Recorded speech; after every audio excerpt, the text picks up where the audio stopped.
Good afternoon, everybody in YouTube land. This is the Roaming Prepper. I'm Pete. I'm sure most of you who follow me know who I am now. Today we've got a very special kind of topic, and I think it's relevant. I just finished posting my business for preparedness, and essentially what I did was take the five forces of business, Professor Porter's five business forces, and kind of convert it and apply it to prepping. But that's kind of dry, was PowerPointy, and I wanted to post a video of a little bit of real life application. Like how do we get that information into a real life? How do I fix it in my life? How do I deal with problems and things around me in a coherent way? How do I define them, and then how do I address them? And ultimately, that's what the whole business for preparedness series, at least the initial one, the five forces of prepping, basically, how it was meant to be. It was meant to give you guys some tools to address what's going on around you, so you're not freaking out like all the sheep we saw during the hurricanes and the Rona and everything else.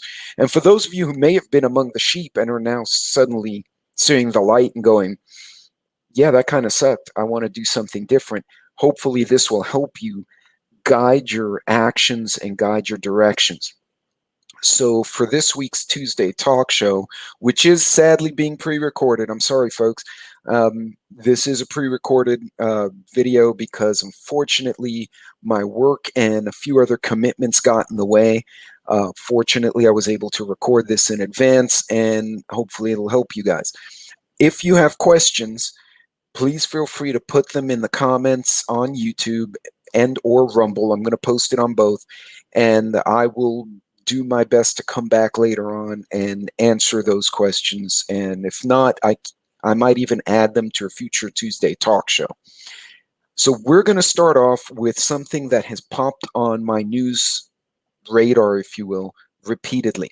Now, last week we were talking about geopolitics and how that can affect prepping. Today I'm going to bring it home. I'm going to make it more domestic. Specifically, what are the dangers of a sudden disruption of our supply chain, not due to Rona, but due to nature in some other way? So let me do this. I'm going to share a screen right now. Hang on just a second, and we will start discussing that. So here we go. Bam. Red alert, Lake, I hate these advertisements. Here we go. Red alert, Lake Mead has declined to its lowest level since the reservoir was filled in the 1930s following the construction of the Hoover Dam. So basically, one of the largest rivers in the United States, the Colorado River, which feeds, I believe, 7 or 8 states, is running dry, and it's having issues being replenished. Now, part of this is due to the ongoing drought in California, but there are also issues in Arizona, Nevada as well. So if you look at that picture, and I'm going to pop it into full screen here, give me a second here. Okay, you see where that rock, it turns white, and then above it, it's dark, it looks weathered. Well, that's the water level drop since I believe it was up to the very limit, like it was about to come over the dam, not as recently as 2005, 2008, something like that. In 2014, it dropped significantly. That picture does it no justice. I physically was there recently. I was actually standing where you see the dam. I was off to the left, right up here. I don't know if you can see where that little text word comes out. I was up in that corner there and actually taking pictures down. I might share those on Instagram. That white rock section you see from the water up the cliff face had to have been at least 200 feet. I mean, it absolutely blew my mind. It was anywhere from 13 to 20 stories of just water loss in that reservoir. So it's significant. So what are they saying here right now? Let me close this fun if I can figure out how to do that. Oh, well, there we go. So you can see another picture here. These towers, So I was standing, I was taking pictures actually in this little parking lot right here in the front. These towers normally, where the water is to where the top of that little walkway is probably 150 feet. I mean, this is a massive dam, and they can't get it. They can't get it to fill up. It's just nature, rain, and a loss of groundwater and whatnot. So the reservoir near Los Angeles holds water for cities, farms, and tribal lands in Arizona, Nevada, California, and even down to Mexico. Years of unrelenting drought have essentially, and temperatures pushed by climate changes and whatnot, are shrinking the flow into the lake. There's a combination of factors, both natural. Uh, Climate change does occur. People blame humanity, others blame solar minimums. As a guy who deals with geologists and geophysicists all the time, it's a combination of all of the above. We have solar things, planetary things, gravitational things, geological things, and then human induced stuff. We can only control that small portion, which we should, and be stewards, but there's stuff beyond our control. And what's happening is the lake's rapid decline has been outpacing projections from even just a few months ago. Uh, Wednesday night, it dipped past the elevation of 1,071 feet, which was a record set in 2016. Uh, the watershed is now so parched and depleted that Lake Mead is projected to continue dropping next year and into 2023. So that's a significant loss. Uh, Now, how is that affecting preppers? Because I know those of you in that area, obviously the dam is going to be producing less. So they actually, and I saw a recent picture, I don't think this is the article that had it, they actually have changed the turbines inside the dam to account for lower water flow rate so that they can continue to produce electricity. So they've put a more efficient modernized set of turbines into the dam so that they can continue to push the electricity from the hydroelectric side of Hoover Dam to the residences and the areas that need it. They said we probably bought ourselves a few years that way, but he said if we had a full complement of water behind the dam, this thing would be blowing and going. It would give all sorts of electricity. So there's a problem there. It's going to be an cost of energy problem for those of you living in the Southwest that are affected by this. In the Las Vegas area, people are already conserving enough each year that their water supplier will be able to contribute its portion of the reductions from the unused allocations. The river and its tributaries provide water for cities from Denver to Tucson, plus 4.5 million acres of farmland from Wyoming to the Mexico border. So part of the problem is they're going to start seeing water being redirected from agriculture to residences and hotels and such. The residences will get priority over agriculture. Obviously, that's an unfriendly place to plant stuff because it's pretty much a desert. So it uses quite a bit of water.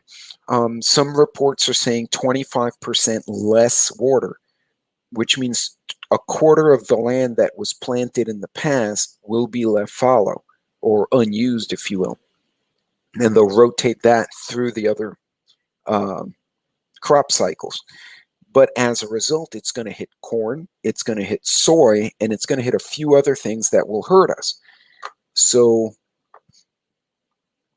let's see where it doesn't mention in this particular article, but okay, officials from Arizona, Nevada, California, New Mexico, and Mexico, sorry, have been talking about building a desalination plant somewhere on the Pacific coast or in the Baja area to try to get some additional water production to kind of make up for these losses.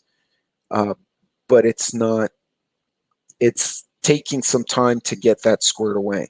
So this is pretty rough looking if you think about it. These reductions in water availability are going to affect an entire section of the U.S.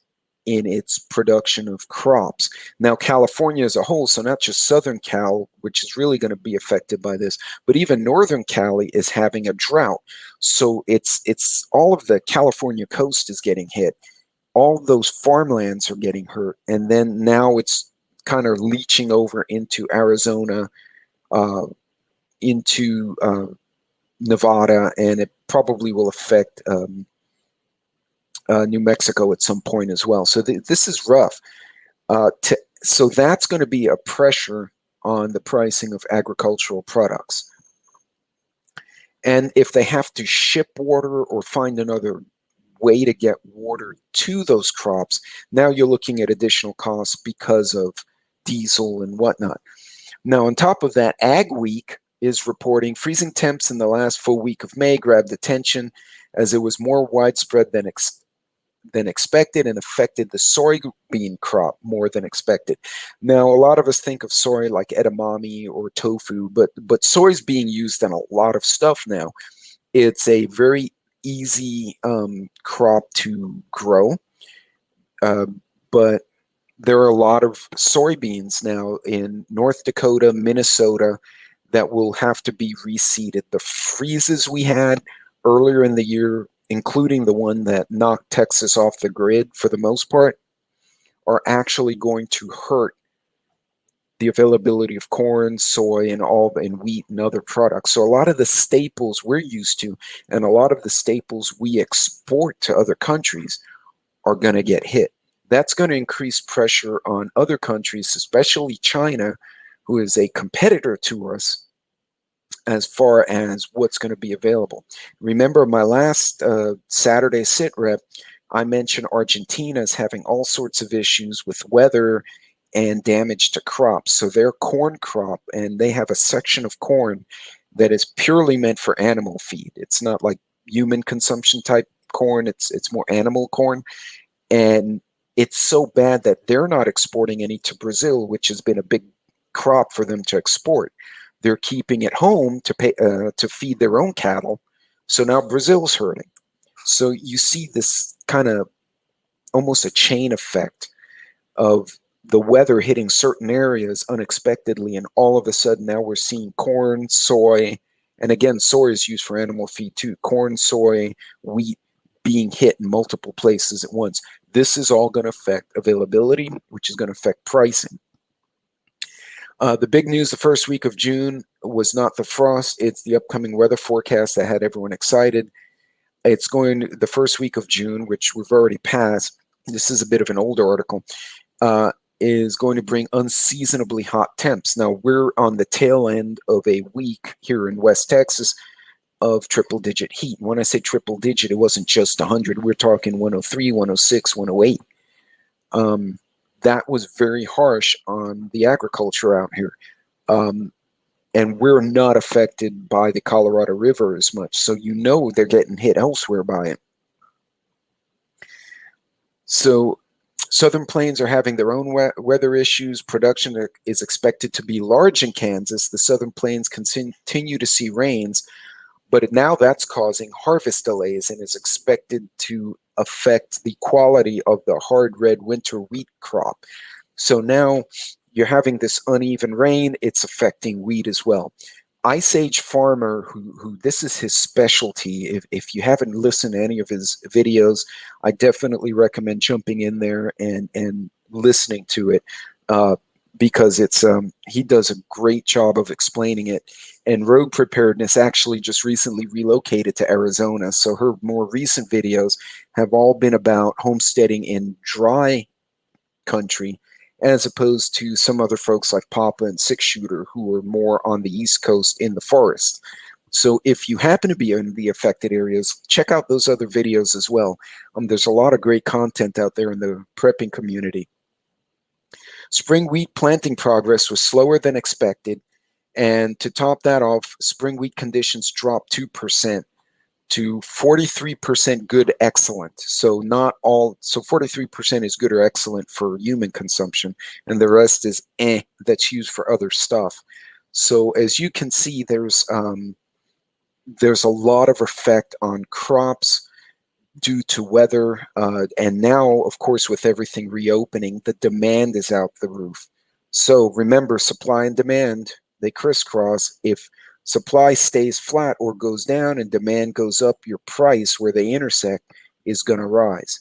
And you're going to get hit with higher prices. So to add to the fun, crude oil made it to 71.50 a barrel this week. This week would be the week of 14th.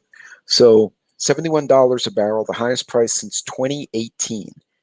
And Brent crude, which is the kind of the European standard, is at 73. That's great news for the energy sector, guys. And it's also good news for solar and wind because people are trying to get away from oil and gas because it's expensive. They're putting money into solar and wind, and that's helping them. The problem is the average price of gasoline is over $3 in most of the country. And again, getting crops from A to B, running the tractors in the crops, you're going to start seeing that cascading effect. You have a very high demand, oil and gas is going to go up. And remember, the refineries got kicked offline back in February. They're just now kind of catching up. So there's a fuel shortage or backlog here. There's a shipping backlog still from the Suez.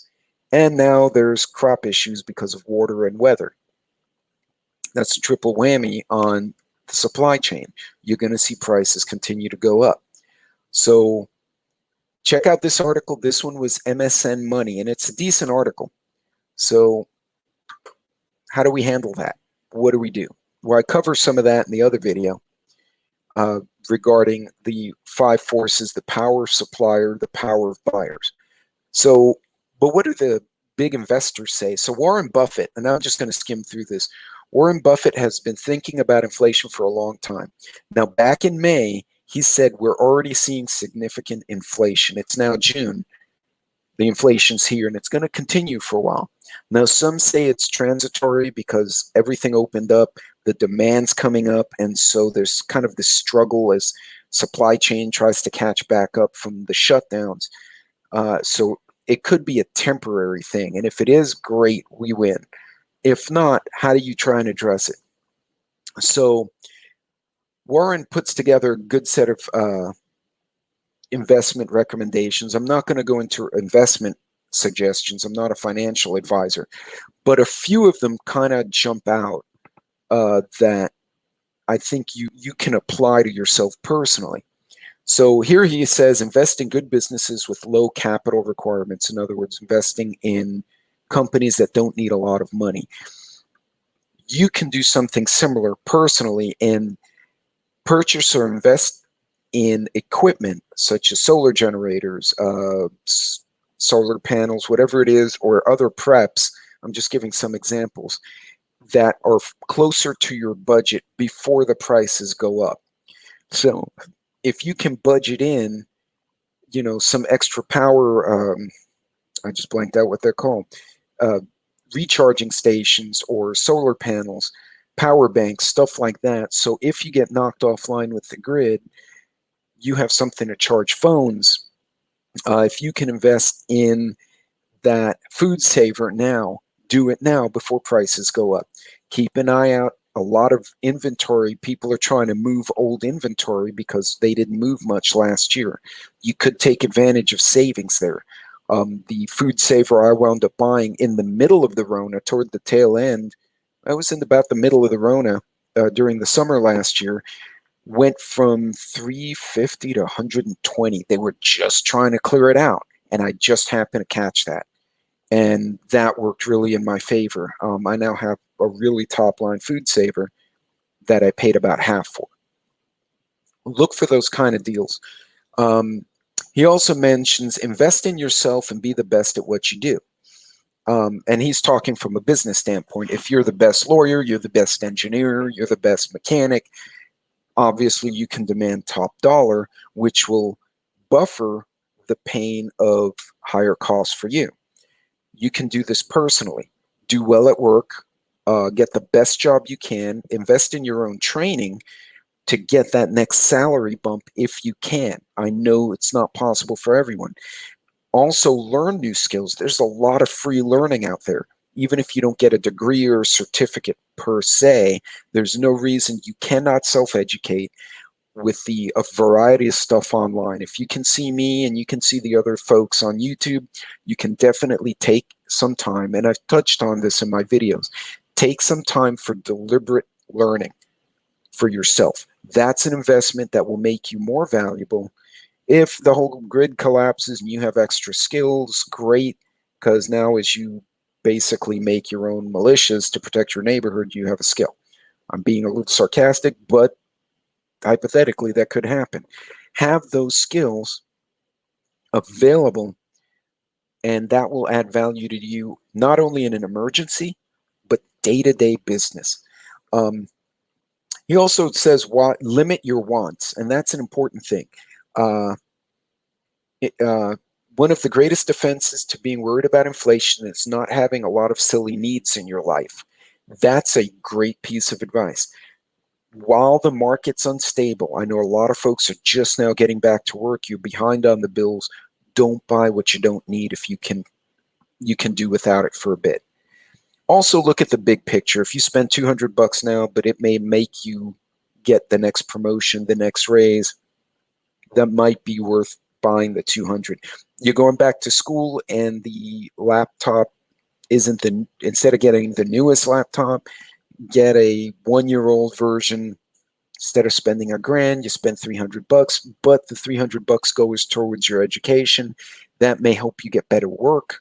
Also may add to your skill set in an SHTF where you may have to start relying on improvised skills.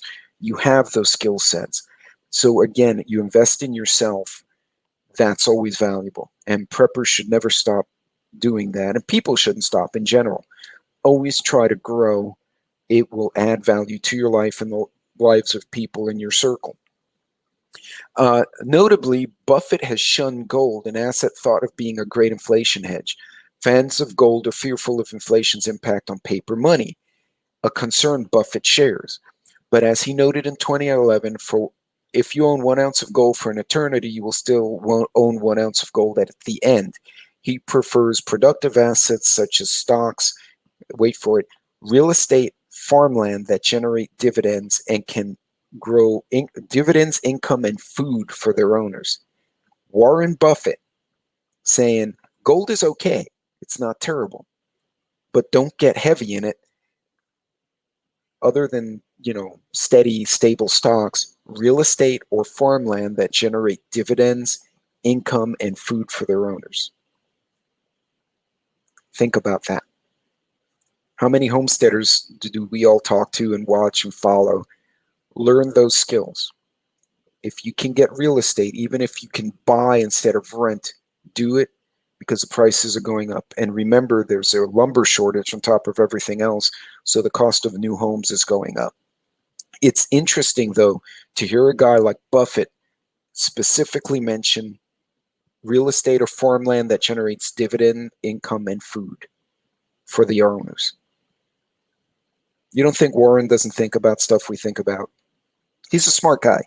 I like listening to him, but you got to read between the lines with what he says. Recently, cryptocurrencies have occasionally been referred to as digital gold. Buffett is skeptical. He says Bitcoin has no unique value at all. It doesn't produce anything. You can stare at it all day long, and no little Bitcoins come out or anything like that. So he's not a fan of Bitcoin. That's Warren Buffett for you. But again, I really am shocked by his reference of food for the owners. He knows something. He's paying attention to that big picture. So what can you do, guys? Before we go too long here. So what can you do? I think some of the advice these guys have given us is great. First, invest in yourself. Invest in your wellness. Invest in your health. And invest in your education and learning. And you can do a lot of this really cheap. You can buy a new pair of sneakers for $30 and go walking if you can. Do push-ups, whatever you can to increase your wellness. One less med you have to take because of a chronic condition, because you lost the weight or you got your heart healthy or you quit smoking, is one less thing to worry about if there's a supply chain disruption. So one, invest in yourself, your wellness, and your knowledge. Uh, Two, I like what Warren Buffett says. Uh, Try to do without. And again, from a business standpoint, if you need it, but it's out of your range, as I mentioned in my video, the power of buyers, if you can work with others, you have the Sam's card, you need a bunch of water, but it's, or whatever, product X, and it's out of your cost range. Talk to some other people who may be like-minded who'd say, hey, look, let's split it 3 ways. You get the case or the crate or whatever, split it 3 ways. You didn't get all of it, but between the three of you, you got enough so that each has, and you kept in budget. So start thinking out of the box, guys. We're going to continue to see inflation. Buffett sees it. We're seeing it on the street. Everyone knows it's there. The question is, how bad's it going to get? Nobody knows. If you do, by all means, buy a lottery ticket and invest because you know something we don't. But there's a lot going on, nothing we can't handle. Just think about what you're doing. Again, invest in yourself, in your skills, in your education or knowledge. When I say education, your knowledge and your family. And remember, you want to be an asset, not a liability in an emergency. You don't want to drag the ones you love down. Even if you can't physically do certain things, if you can learn skills within your box, within what's possible, you can still contribute, and that makes you valuable. So if you got to buy anything, buy it now, look for those deals, and buy it sooner than later if you can. If you can't, try to split the cost with other people who might be on board with what you're trying to do. And you don't have to make it about prepping. You want to buy the big bags of rice, a little too expensive, or big bags of whatever. Call someone and say, hey, I need some of this, but it's kind of pricey. I heard you use it. You want to split one? Save yourself 50%. You get half, but it's better than nothing. Guys, keep an eye out. The weather's kicking our butt now, and we're entering hurricane season because we didn't have enough fun last year. So I'm going to leave it at that. Remember to pay attention to what's going on. Take small steps toward being ready. Remember, shit hit the fan. Could be a layoff. It could be a hurricane. Be ready. Get those things in the back of your mind and think through your problems. Don't panic. Doesn't help anyone. And invest in your own knowledge. Take some deliberate time to learn. That's all I've got for this week. I really wish I could have done a live, but I had a few commitments I couldn't get out of. Until next time, Godspeed if you're on the road to you and yours. And be safe, pay attention, be careful, and if you can, help someone out. Until next time, take care.